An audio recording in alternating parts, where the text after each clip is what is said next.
boa noite. No Globo Repórter, mais um programa do projeto Globo Natureza. A incrível história do renascimento de uma das áreas alagadas mais bonitas do planeta. Esteiros do Iberá, o maior pantanal argentino, vive a inédita experiência de recriar a vida selvagem. Tamanduás, antas, veados campeiros, araras vermelhas, animais reaprendem a viver na mata, a caçar e até a voar. Isis, uma onça brasileira com uma missão especial: repovoar a região onde sua espécie foi extinta. E cientistas já celebram a vitória mais importante: o nascimento dos primeiros filhotes de onça depois de 70 anos. É o maior pantanal da Argentina. Uma das mais belas regiões alagadas do mundo. Delicada e selvagem.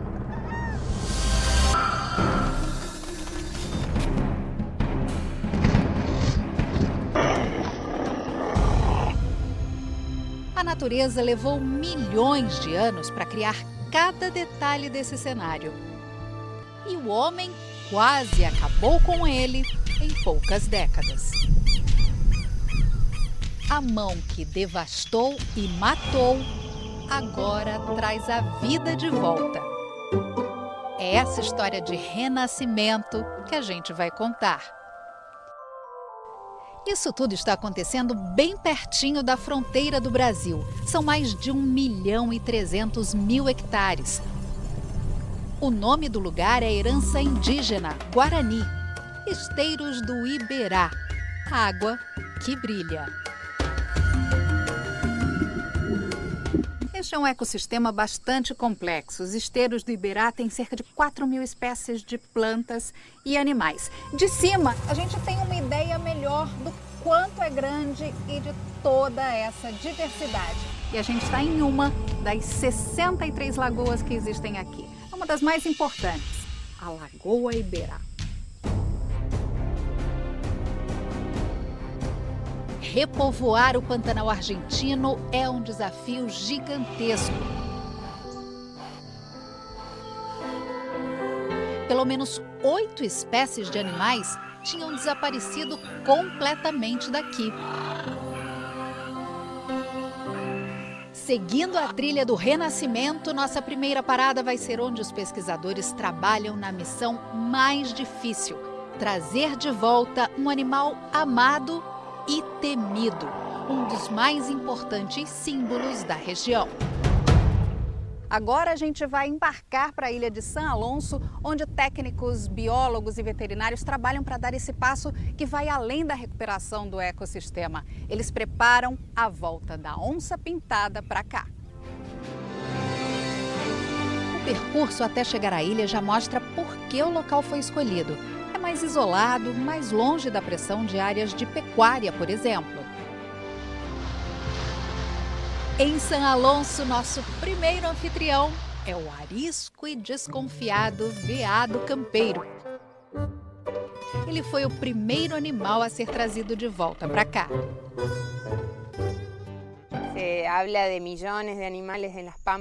Thalia é uma das biólogas que trabalham no projeto que está dando vida nova ao Iberá. Ela conta que existiam milhões desses animais nos campos argentinos, mas sobraram muito poucos. Cerca de 2.000.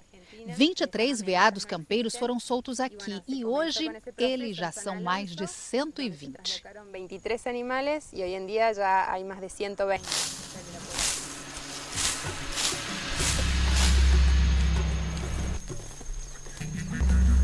Muitos animais se beneficiam dessa vida em segurança. Que o diga a simpática raposa cinzenta. Jeitinho de curiosa, parece que está sempre procurando alguma coisa. Mas na ilha, grande parte do espaço está reservado para elas. Cada uma tem sua casa, com estímulos para que não se estressem nem fiquem entediadas. São 2 machos e 3 fêmeas que vieram para cá graças a um esforço científico que cruzou fronteiras e começou em 2010. Pesquisadores brasileiros colaboram com os argentinos, passando informações sobre o comportamento das onças pintadas. Mas a ajuda mais importante é essa. Isis é brasileiríssima. Uma onça fêmea escolhida a dedo para vir para cá. Ela passou por exames genéticos e o padrão dela é compatível com um dos felinos que existiam aqui no passado. Isis saiu de um criador autorizado no Paraná. É jovem, saudável. E o que se espera é que em pouco tempo, filhotes de sangue brasileiro estejam correndo em terras argentinas. Ustedes conocieron a Isis, una onza pintada que vino de Curitiba, de O Brasil. Sebastián, que coordena o programa de reintrodução de espécies extintas, diz que a vinda da Isis ajudou a fortalecer ainda mais os vínculos entre os pesquisadores dos 2 países e que a troca de informações tem sido decisiva para o sucesso do trabalho. Toda esta gente de Brasil nos ajudou a pensar los proyectos. Como a Isis ainda não tem muito tempo por aqui, ela está se acostumando com os parceiros. Já a Tânia está pronta para ser mamãe. Ela veio de um zoológico argentino. Não tem uma das patas, mas nada que a impeça de fazer tudo o que os outros fazem. Menos ainda de se entender super bem com o tique. A onça macho que veio do Paraguai. Já dividiram o mesmo teto e é grande a expectativa para que tenham um filhote a caminho. O uruguaio Nahuel é meio tímido e ainda não quis saber de namorar. Como são todas onças de zoológico ou de criadouros, elas precisam aprender a buscar comida, caçar, encontrar água.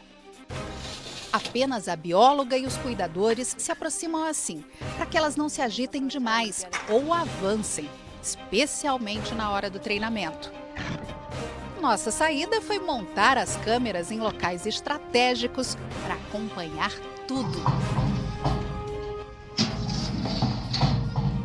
Tobuna é rápida para descobrir onde os cuidadores esconderam a carne.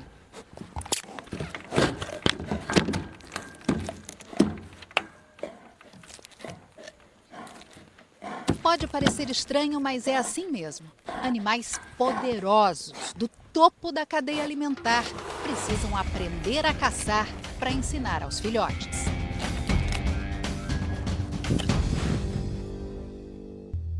Nós acompanhamos de longe um dos treinamentos da Isis. Ela está aprendendo a reconhecer uma presa e a caçar o animal. Isis precisa fazer isso para que os filhotes dela um dia consigam sobreviver em liberdade. Apesar de criada em cativeiro, o instinto animal foi mais forte. Isis caçou a presa com rapidez. As onças são pesadas frequentemente. O esquema, até para esses momentos que fazem parte da rotina e parecem simples, é cheio de cuidados, travas e criatividade para chamar a atenção. Tânia, venga, sube. Vale bolinha Muy bien. Tú le puedes ver e el comida peso. também. Muy bien. 65 kilos. Subió 3 kilos. Na pesagem, outra indicação de que Tânia pode ser a primeira mamãe onça dessa fase de renascimento dos esteiros. Um mês depois que nossa equipe esteve em São Alonso, chegou a notícia mais aguardada e desejada por todos.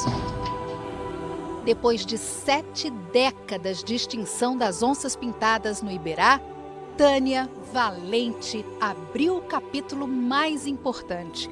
2 filhotinhos.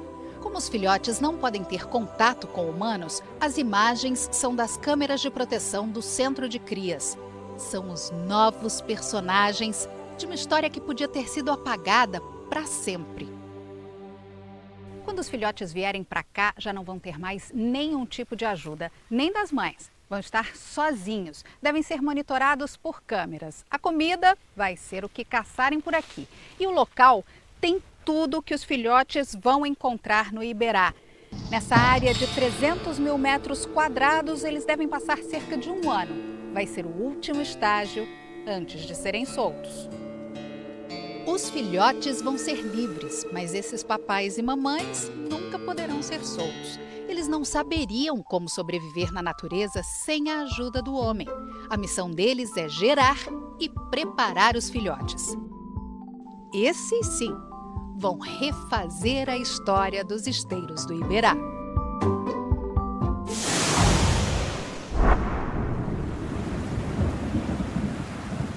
Toda essa água que a gente vê aqui nos esteiros do Iberá é água de chuva. A região é muito plana e retém quase tudo. Mais da metade da superfície fica alagada. Não importa se é período de chuva ou não. Muitas vezes a chuva vem mais forte. Cobre extensas áreas de terra firme. Com isso, as estradas são os canais de água, o único meio de ir e vir. As tropas sempre fizeram isso. E a gente foi experimentar. Deixa eu nascer. Oi! Nascer esto ni esto. Ah, sim. Ni esto ni esto. Quem vai guiar a nossa equipe é Dom Omar. No, vamos a aprender. Ele diz que os argentinos são bons nisso e brinca que eles não devem ser mais fortes que os brasileiros. Eu não creio que os argentinos sejamos mais guapos que os brasileiros. Como não encarar o desafio de fazer a travessia a cavalo depois disso? Primeira etapa, eles ainda alcançam a terra, porque aqui é rasinho, ó. E a água está um pouco mais funda. O negócio é que perto da margem tem sempre uns olhares bem grandes pra gente. Melhor focar só no cavalo e na água, que vai subindo. E agora a gente já está perto do local onde vai chegar mais ou menos uns 2 metros de profundidade.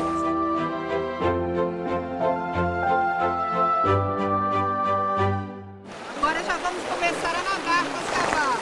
Vamos ver se dá certo.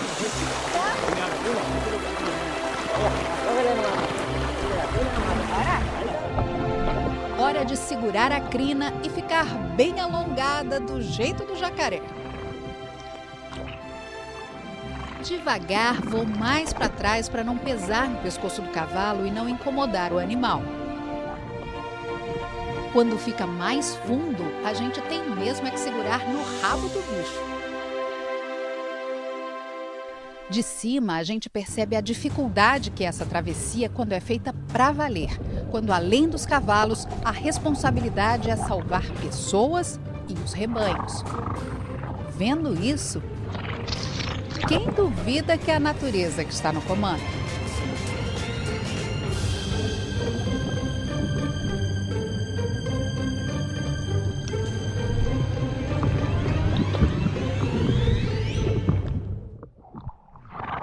Fim da travessia. Tive que perguntar, claro, como nos saímos. Missão cumprida?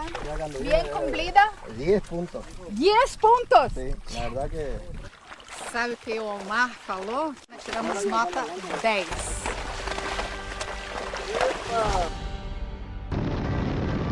E nossa busca pelos animais que estão voltando aos esteiros continua. A próxima parada é no Rincão do Socorro. Primeiro tentamos descobrir onde estavam os tamanduás bandeira. Eles não vivem em grupos, dá mais trabalho para encontrá-los, mas não é só. Nos dias quentes, os tamanduás preferem ficar meio escondidos, descansando. Jonathan. Tem que falar baixo, que é para não assustar a Mishki, essa fêmea de tamanduá, que é de um dos primeiros grupos que foram trazidos para cá. Ela chegou desnutrida, com metade da cauda cortada, e muita gente acreditava até que ela podia não sobreviver. Já tem 9 anos que ela está livre na natureza e já teve 5 filhotes. Bom, vamos deixar a Mishki dormir em paz.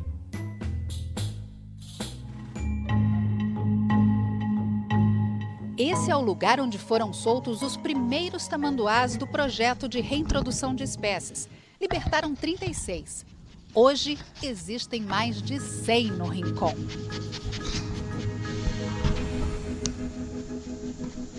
La gran parte son osos huérfanos. A Thalia explica que quase todos os tamanduás eram órfãos. As mães foram mortas por caçadores. E a maioria termina morrendo. O Alonso ainda está de mamadeira e a cuidadora, a Guite, é quase a mãe.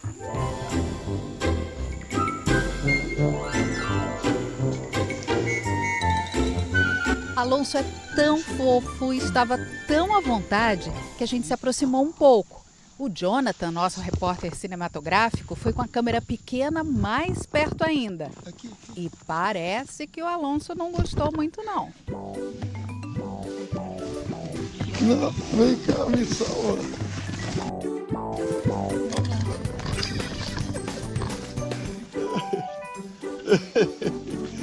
Queria mesmo era ficar sozinho com a mãe adotiva. Na vida em liberdade, os animais se impõem, cada um do seu jeito. O tamanduá pelas garras, outros pelo tamanho, como o maior herbívoro dos esteiros, a anta.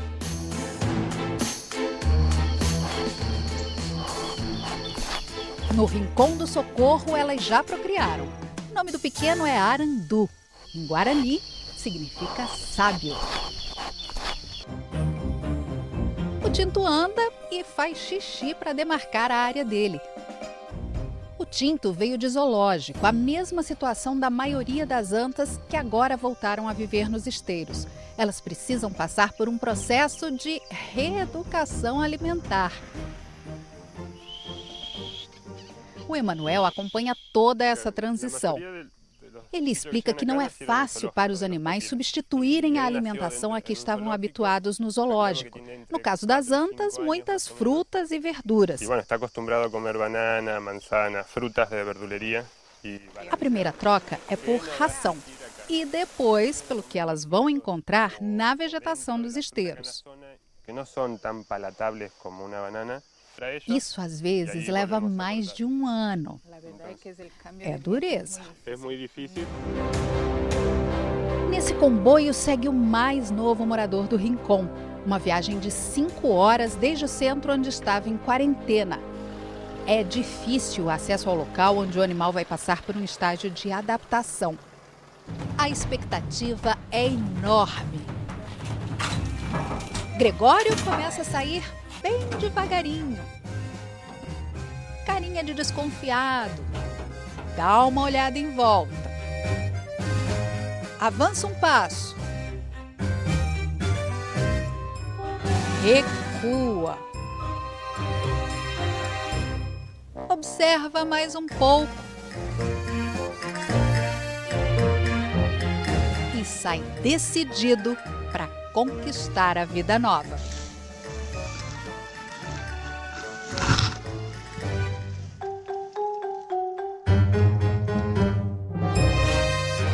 Como ensinar uma arara a voar?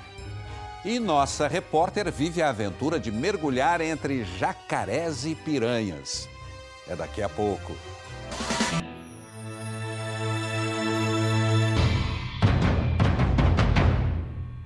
O dia já começa com a intenção de impressionar quem está nos esteiros do Iberá. Junto da paleta de cores do céu, vem a das aves. Uma mistura dessas de passar horas apreciando.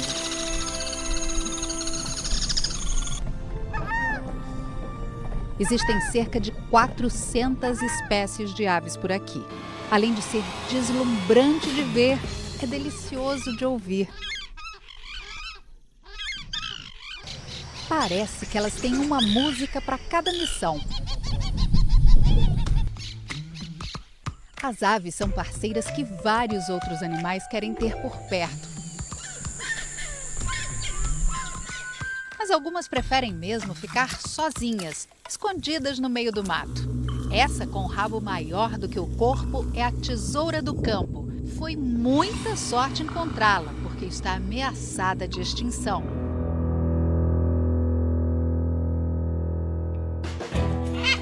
Mais difícil ainda é ver no céu do Iberá uma ave que os brasileiros conhecem muito bem. Ela tinha desaparecido da Argentina. Está começando a voltar para casa. A arara vermelha. Todas as que vieram para cá eram mascotes ou estavam nas mãos de traficantes de animais. Algumas chegam aqui sem nem saber voar. No viveiro, sobem e descem pela tela, usando apenas o bico e os pés. Os técnicos em manejo de animais e os biólogos montaram um programa inovador de preparação física para as araras. Abre-se a cortina para o treinamento. Vai começar a musculação.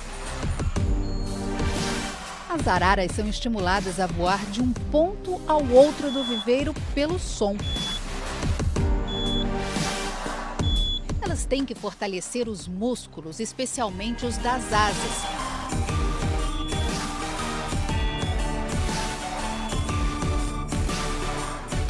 E quando fazem o percurso sem parar, tem a recompensa: sementes de girassol. Toda manhã são pelo menos 35 idas e vindas para cada uma.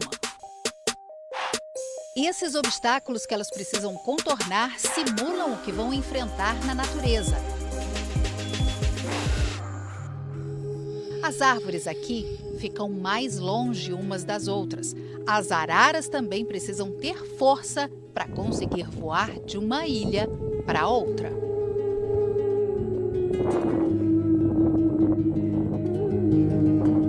Tem outro treinamento importante: sobrevivência na mata. Ele foi planejado por um especialista em comportamento animal.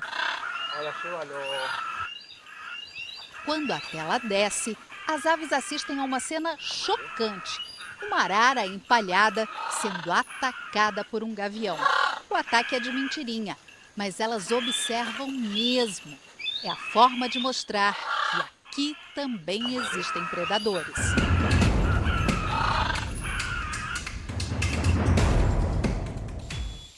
A tímida Naif é o xodó de todos. Com esse penteado todo arrepiado, ela se destaca no viveiro. E as outras parecem todas iguais. Parecem. E o que a Noélia está explicando é que ela diferencia porque cada um tem as linhas da cabeça que são diferentes, tem o padrão do bico que é diferente, os olhos também são diferentes e tem o comportamento também. São animais muito inteligentes e aí cada um tem a sua mania, tem o seu jeito diferente até de se posicionar aqui nessa jaula onde eles ficam temporariamente. Então é isso, cada um é diferente do outro, sim.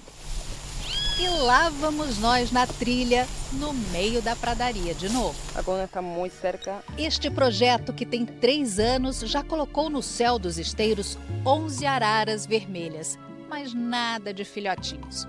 Como não dá para saber se essas aves, que têm que aprender até a voar, sabem fazer ninhos, os pesquisadores pensaram num jeito de ajudar. Construíram esse tipo de ninho no formato que as araras gostam, como se fosse um tronco oco. Alguns casais andam circulando por aqui. De longe avistamos um deles, a Doris e o Snob. Eles passam o tempo todo assim, juntos. E os biólogos esperam que logo eles decidam criar uma família. São uma pareja, sim. Macho e hembra. Para Noélia, ver esses animais em liberdade é sempre um momento emocionante. A maior prova de que o trabalho está no rumo certo.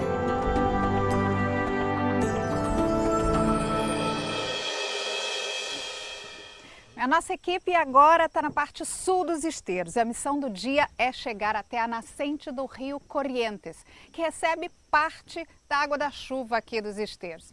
Vamos ver o que a gente vai encontrar pelo caminho. Já na saída, é tão linda a imagem das plantas aquáticas que eu não resisti. Tive que fotografar. Esses aqui são chamados de repolitos e se esparramam por boa parte dos canais e lagoas. O guia da nossa equipe é o Andrés. Ele ainda chegou a caçar no Iberá com o pai antes da prática ser proibida no parque. Sempre andando por los canales. Desde que se entende por gente, percorre os esteiros. Mesmo assim, explica que não é fácil se orientar nesses caminhos na água, que vão mudando. Conozco bastante. Não todos os canales, mas todo o que é salir ao rio corrente. Os canais ficam estreitos, parecem um labirinto. Em alguns trechos, só dá para usar o remo. E mesmo quem é experiente, acha melhor deixar pistas para a volta.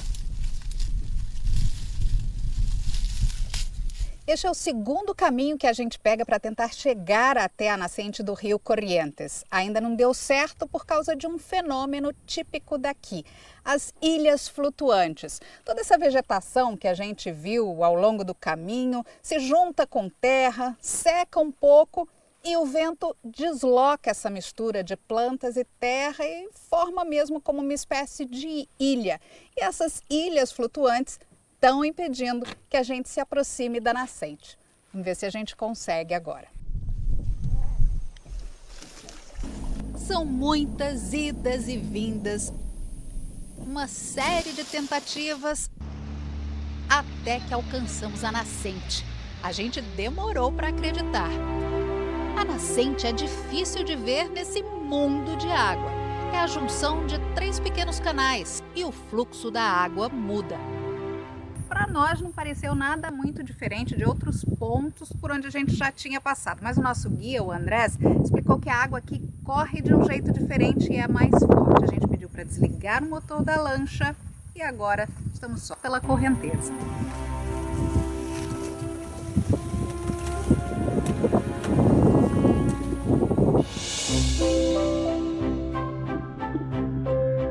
Folhas dos mais diversos tamanhos, as mais incríveis nuances de verde, sem falar na delicadeza colorida das flores. Olha as florzinhas brancas. Não seria exagero renomear o Riacho Carambola de Riacho das Flores. Quase tudo pronto para a gente conhecer os esteiros de uma outra forma. Peligrosos que é? E se eu der de cara com um jacaré no mergulho? Pergunto pro Andrés, Encontramos um jacaré que responde bem tranquilo. Não sei, não te vai fazer nada, vai estar quietinho. Olha que eu tenho marido e filha me esperando em casa. Eu tenho hija, tenho marido, cuidado. Agora é respirar fundo, descer da lancha e descobrir um pedacinho subaquático dos esteiros. A equipe vai me avisando quando fico muito perto da margem, que é onde nadam os jacarés. O meio é o lugar mais seguro. Tá pensando que o perigo era apenas os jacarés? Pois também tem piranhas aqui. E eu fui atrás, confesso que sem saber. Mas no fundo, na areia, dá para ver uma raia de água doce. E quando menos espero, um bicho bem maior me ultrapassa a toda velocidade. Uma capivara bem grandinha e super ágil.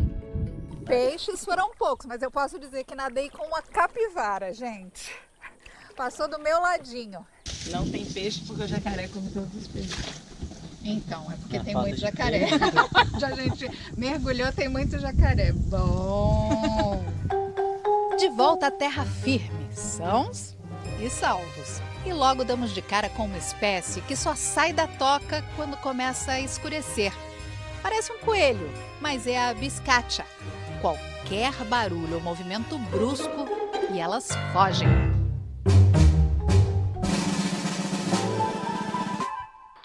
Mas a gente queria mesmo era encontrar os catetos, um dos bichos que não eram vistos por aqui havia 50, 60 anos. Não foi fácil, eles são tímidos. Mas como era a hora do jantar, a pimenta foi a primeira a se chegar.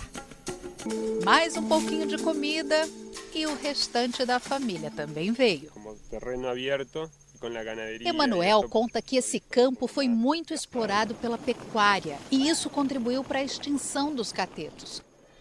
Essa é uma espécie acompanhada com muita atenção pelos pesquisadores, porque em 2 anos de trabalho nasceram apenas 6 filhotes. Já era hora de ir embora e olha quem cruza nosso caminho outra vez. Agora são 2 raposas, no maior clima de romance. Dá até para pensar que tem influência ali de cima. La luna ci chiama dal mare.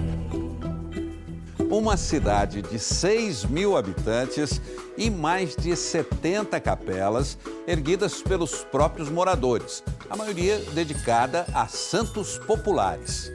Veja daqui a pouco. Nessa região da Argentina, as cidades e os povoados são uma mescla de influência da colonização espanhola, dos jesuítas, com a herança deixada pelos índios Guarani. A tradição também vai à mesa. Roberto faz o tipaguaçu, como antigamente, na panela de ferro, na brasa. A massa de farinha de milho de trigo bem temperada vai para o fogo e tem que colocar brasa na tampa para cozinhar por igual. A base dessas receitas mais tradicionais aqui da província de Corrientes é muito parecida com a nossa cozinha de origem indígena. É muito milho, farinha de mandioca. Agora, olha o que a Maria Berta vai fazer com essa massa aqui de milho verde, que ela já misturou com queijo, azeite e um pouquinho de sal. E agora, Berta? E agora que temos lista a mescla, a massa é embrulhada na palha do milho e as trouxinhas vão para o fogo por uns 15 minutos. Isso te lembra alguma coisa? 15 minutos aproximadamente. Então, a gente acabou de descobrir que a nossa pamonha tem um parentesco com um parentesco com o mutucá, não? Mutucá. Sim, essa. Cercada de muito verde, a tranquila Concepción tem cerca de 6.000 habitantes e mais de 70 capelas mantidas pelos próprios moradores. E o curioso é que grande parte é para santos populares. A devoção é tanta que, em muitos casos, as capelas são maiores do que as casas onde as famílias vivem. Nessas capelas, nas casas dos moradores, algumas imagens são bem pequenas, para que a dona possa, se quiser, levar para onde for. Mas tem uma maneira muito respeitosa, especial de carregar essas imagens e a Julia vai contar como é essa maneira respeitosa de levar como umas relíquias. Ela diz que essas relíquias têm que caber na palma da mão ou no bolso, para serem carregadas sempre junto do coração e livrar o devoto de qualquer mal. Para que não lhe passe, nunca lhe suceda nada. A família é devota de Antônio Maria, um dos santos populares mais famosos aqui. Ele era um homem do campo, vivia nos esteiros. Dizem que roubava dos ricos para repartir com os pobres e que tinha poder de curar doenças do corpo e da alma. Dos santos que têm a bênção do Vaticano, São Baltazar tem uma das maiores capelas. É um dos reis magos que seguiram a estrela de Belém até o menino Jesus. A capela de Dona Ana também passa de geração em geração e é um dos locais de festa no Dia de Reis, 6 de janeiro. Uma festa centenária, com muita comida e música. Que depois do almoço empieza o baile. O baile é o chamamé. Na origem, uma oferenda dos índios aos deuses. O ritmo é típico da província de Corrientes e é candidato a virar patrimônio cultural da humanidade. Ele é animado com momentos próprios para o cavalheiro se exibir. Para descansar os pés e esquentar o coração, o chamamé romântico. Casal que não se solta e dança o tempo todo, pode saber, começou a namorar num baile de chamamé, como Walter e Lucrécia. Eles se orgulham do amor que tem a terra deles. Para nós é orgulho enorme acá defender o chamamé. povoados charmosos. Poucas ruas, a maior parte sem asfalto. Internet é coisa rara. São vilarejos tranquilos em que quase todos se conhecem. Muitas dessas famílias viviam da caça. Era uma das principais fontes de renda. História que começou a mudar em 1983, quando parte dos esteiros virou parque provincial, como um parque estadual aqui no Brasil. No fim da década de 1980, o casal americano Douglas e Christine Tompkins veio para cá e trouxe a ideia de devolver aos argentinos o Iberá como já tinha sido um dia. É da ONG deles, a Conservation Land Trust, o projeto de reintrodução de animais silvestres. Al princípio, todos estavam contra. Ignácio conta que no começo não foi fácil. Os Tompkins compraram as terras com o compromisso de doá-las para a criação de um parque nacional. Isso gerou dúvidas entre os moradores. Isto não era só conservação, sino que era um tipo de produção. As terras serão doadas em 2021, depois que o trabalho de repovoamento estiver bem encaminhado. Há que gerar emprego, há que trabalhar para os pobres. Mesmo com todo esse processo de conscientização dos moradores, há ameaças. A lei que vai criar o Parque Nacional ainda não foi aprovada pelo Congresso. E junto dos esteiros, de 10 anos para cá, só aumenta a área de plantação de pinos e eucalipto. A comunidade acredita que só o conhecimento pode impedir que essas ameaças avancem. E isso também se ensina na escola.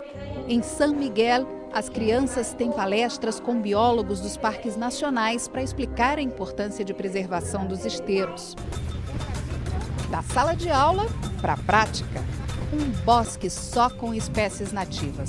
Os alunos aprendem os nomes das plantas em espanhol e em guarani. El timbo, outra aranha lapiri. Diferente dos pais, a esperança é que essa meninada já cresça sentindo que o Iberá é de cada um deles. E assim deve continuar.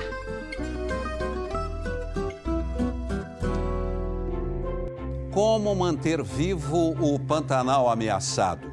Os jovens argentinos se preparam para mostrar ao mundo o seu valioso patrimônio natural. Voltamos já já.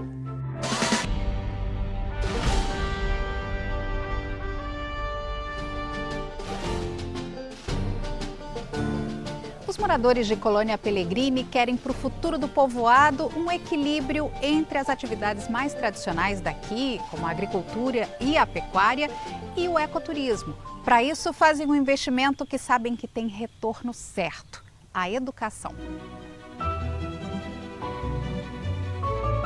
Eu pergunto ao Marco em espanhol quando ele começou com as aulas de inglês. 5 years ago. Foi há 5 anos. E te gusta? Yes. As crianças estão se preparando para ajudar as famílias.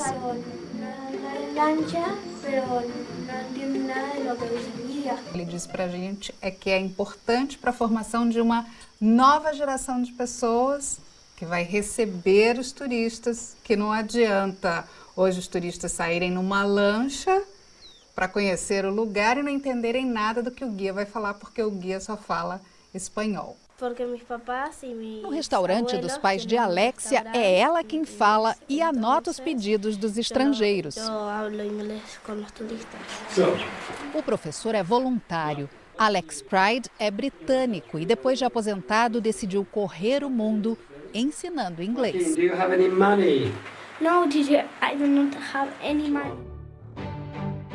A história que está sendo construída aqui confirma que aliar o resgate de valores e saberes tradicionais com o conhecimento tecnológico e científico pode trazer um ecossistema inteiro de volta à vida.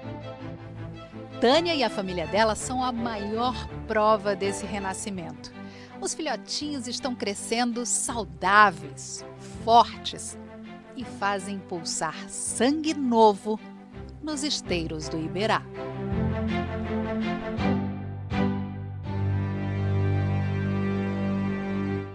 E você